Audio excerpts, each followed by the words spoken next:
Oke teman-teman, balik lagi dengan saya Fikri Dos. Seperti biasa saya akan bereaction soal sepak bola Indonesia dan juga tanggapan komentar dari netizen soal sepak bola tanah air. Seperti apa tanggapan mereka? Mari kita simak sama-sama. Let's go.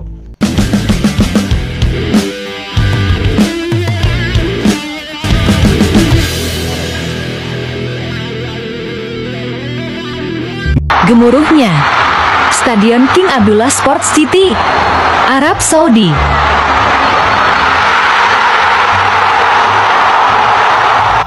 Ini salah satu penyebab kenapa Arab Saudi membatasi jumlah supporter Indonesia. Karena kalau terlalu banyak supporter timnas nanti di sana, ya kalah berisik nanti mereka itu.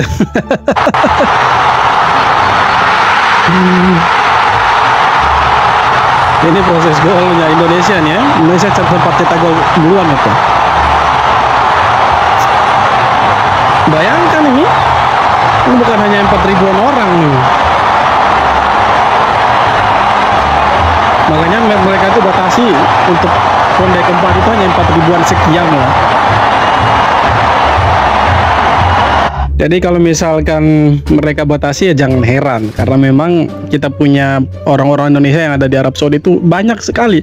Baik yang mereka yang kuliah, yang bekerja itu banyak sekali di sana. Jadi kalau Indonesia bertanding di sana pasti mereka akan turun semua ke stadion, dan di ronde keempat ini mereka justru si Arab Saudi ini membatasi jumlah supporternya timnas Indonesia sekitar 4.000-an. Jadi kita kalah supporter nanti di sana. Ya, jadi sudah semakin terlihat kecurangan-kecurangannya mereka, bau-bau kecurangan sudah semakin tercium ya, saudara-saudara. Jadi ya harap-harap maklum lah kalian semua ya, harap maklum. Indonesia dituduh curang oleh supporter Arab Saudi, netizen Indonesia pun tak tinggal diam. Melalui media sosial X, ratusan supporter Arab Saudi melontarkan tuduhan terhadap timnas Indonesia, menuduh tim Garuda melakukan suap kepada FIFA. Menurut pandangan mereka, timnas Indonesia dinilai sering diuntungkan karena diperkuat oleh banyak pemain keturunan Belanda dalam skuadnya. Terus sepertinya supporter Arab ini tidak paham dengan keturunan. Ia juga menambahkan, mereka menang melalui arbitrase dan suap. Arbitrase tidak akan menjadikan Anda juara, orang Indonesia, dengan bendera Belanda. Tulis akun Bet44. Itu bentuk frustasinya mereka ketika timnas kesayangan mereka si Green Falcon ini dihajar habis-habisan di GBK waktu itu kan. Jadi mereka kalah 2-0 waktu itu. Jadi wajar mereka tuh kecewa. Karena apa? Mereka sudah terlanjur sombong duluan gitu. Kalau mereka bisa mengalahkan Indonesia di GBK gitu kan. Tapi mereka lupa mereka itu datang ke Indonesia di kandangnya Garuda. Nah, ketika kalah muncullah berbagai alibi dari supporternya Arab Saudi. Mereka bilang Indonesia curang lah, Indonesia segala macam lah. Jadi menurut saya sebenarnya yang curang itu sebenarnya mereka, ya kan. Ya, untuk ronde keempat ini sudah semakin terlihat lah, tercium lah aroma-aroma curang dari Arab Saudi ini teman-teman ya. Mulai dari jumlah supporter yang dibatasi hanya sekitar 4.000-an, kemudian tuan rumahnya juga mereka, ya kan. Padahal sebenarnya peserta kualifikasi tidak boleh jadi tuan rumah.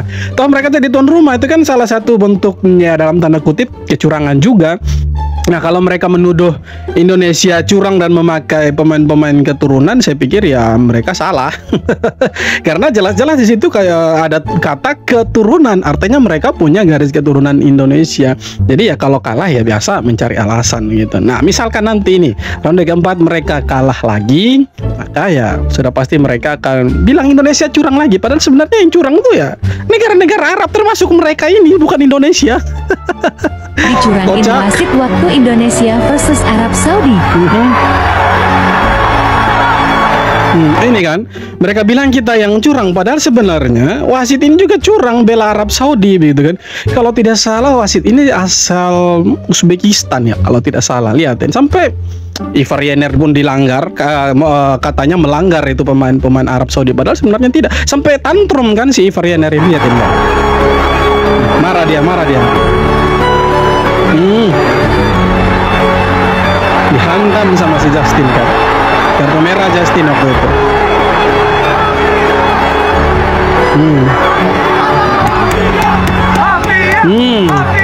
Teriakan mafia kan. Bisa tiba-tiba piaran.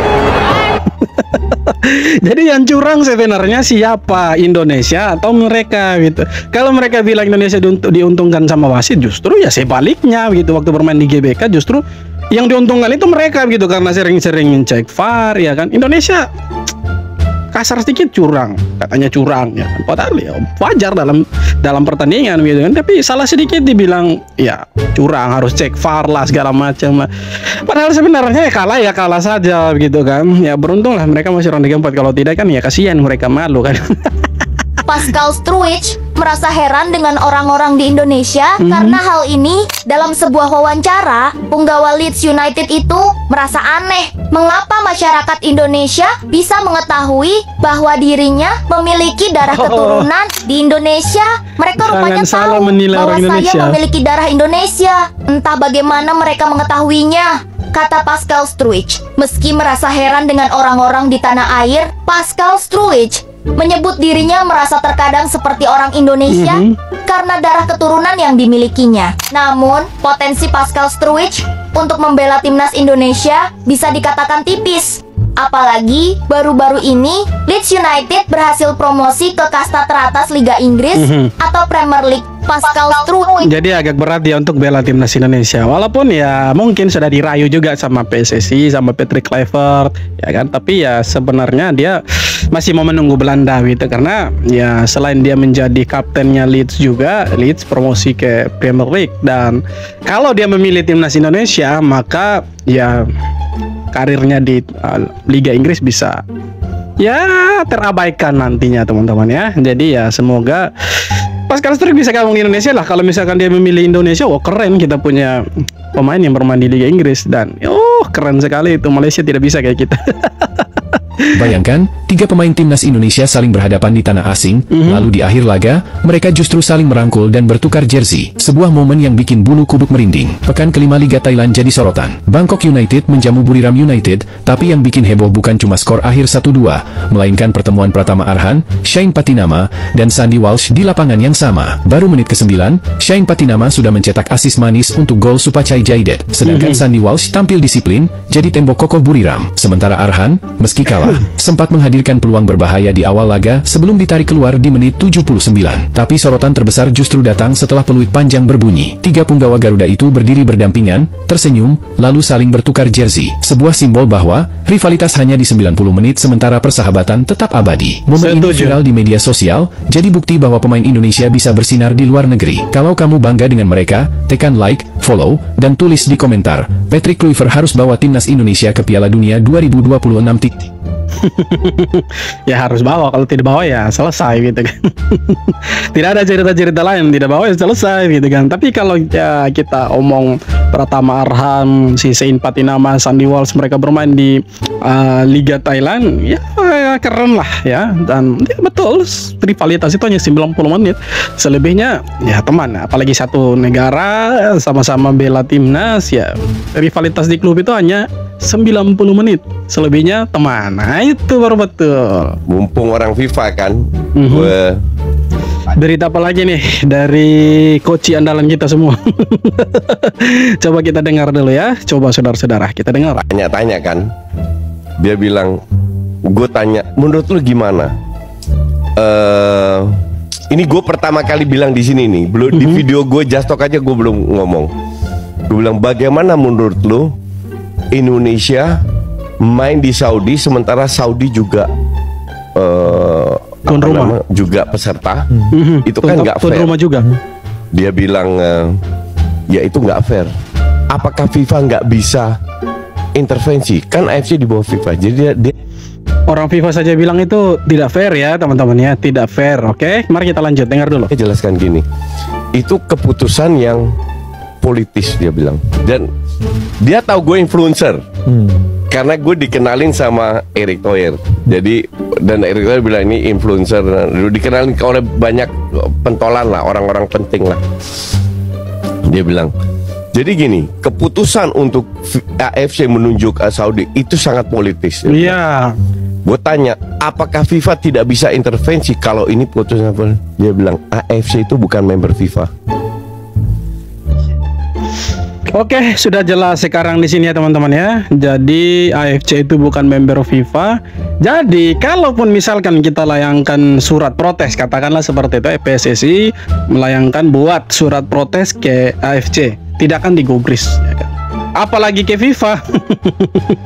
Ya sudah jelas kan, mereka bukan member FIFA, AFC bukan member FIFA, jadi tidak bisa diintervensi teman-teman, susah memang. Jadi wajar kalau AFC menunjuk si Qatar sama Arab Saudi sebagai tuan rumah kualifikasi round 4 Piala Dunia. Padahal sebenarnya si Arab sama Qatar itu tidak bisa masuk dalam tuan rumah ya, karena mereka tuh peserta teman-teman, sama-sama peserta sama ke Indonesia kan. Tapi yang menjadi aneh ya ketika mereka tuh terpilih jadi tuan rumah kualifikasi Piala Dunia ronde keempat. Nah itu yang membuat kita semua bertanya-tanya kok bisa begitu kan. Nah setelah mendengar video ini kan kita semua akhirnya jadi paham kalau AFC itu tidak termasuk dalam member FIFA dan orang-orang FIFA tidak bisa intervensi keputusannya petinggi-petinggi AFC begitu teman-teman. Jadi ya walaupun kita layangkan surat protes, PSSI buat surat protes ke FIFA, FIFA mau bikin apa gitu kan, karena memang tidak bisa diintervensi dan di AFC itu didominasi oleh orang-orang Arab. Jadi wajar kalau mereka lebih memilih negara-negara mereka, sekutu mereka begitu. Jadi sekarang di sini pertanyaannya siapa yang curang?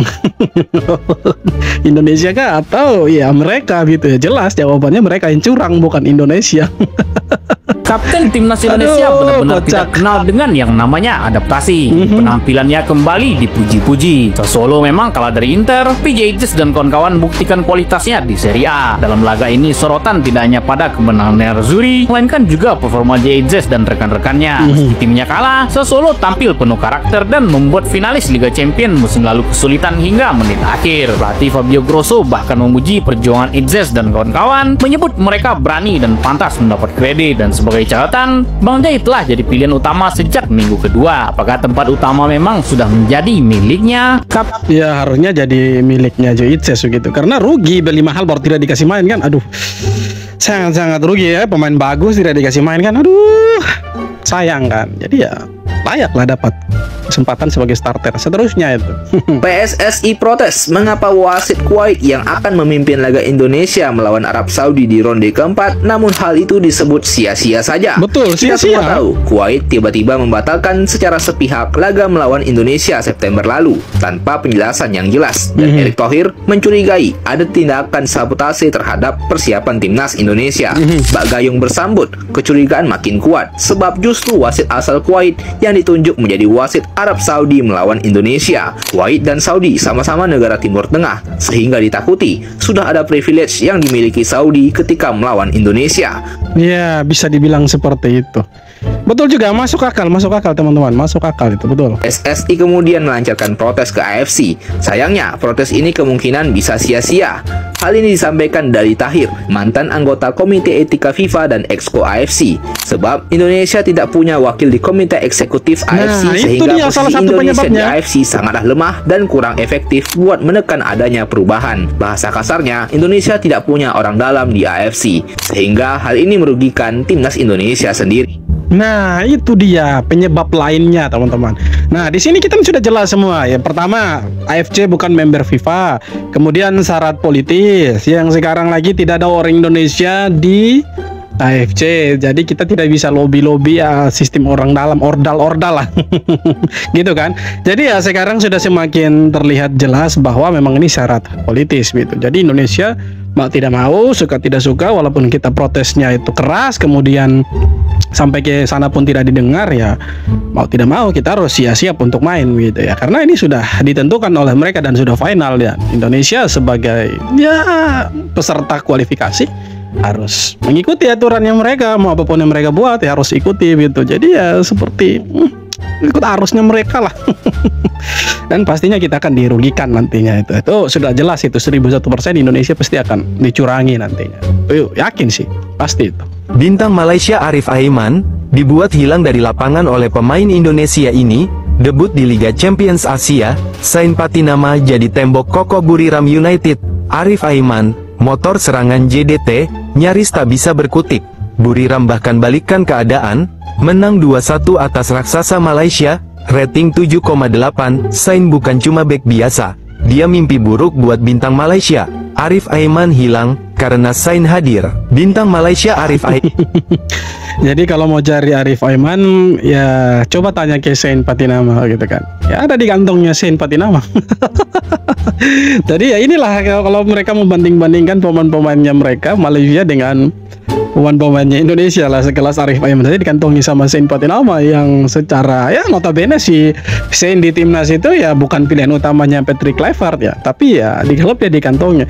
Jadi kalau mau main lawan Indonesia saya pikir berat sih, karena Arif Aiman saja dikantongi itu men. Jadi berat lah ya. Jadi kalau mau cari Arif Aiman silakan tanya ke Sain Patinama. Oke teman-teman, jadi itu dia beberapa video tanggapan komentar dari netizen soal sepak bola Indonesia. Dan seperti apa tanggapan kalian? Silahkan tulis di kolom komentar. Kita jumpa lagi di video berikut. Thank you bro.